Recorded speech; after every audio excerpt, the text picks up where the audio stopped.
Hi guys, come with me today para magpa-dry seal sa kuang National Certificate or NC2 and magkuha og certification for authentication and verification or CAV diri sa TESDA Davao City Center.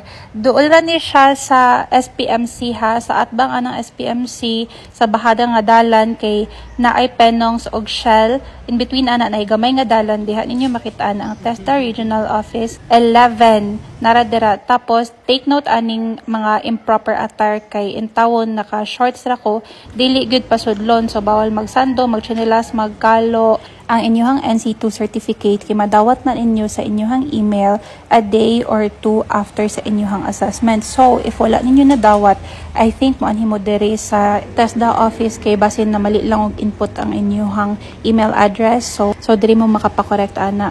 Pag ani na mo diri nagpalit mi og katong docu-stamp tag 150, basta 150 pesos tanan ang nabayaran na mo. I think 100 para sa kaning CAV og 50 pesos para sa dry sealing.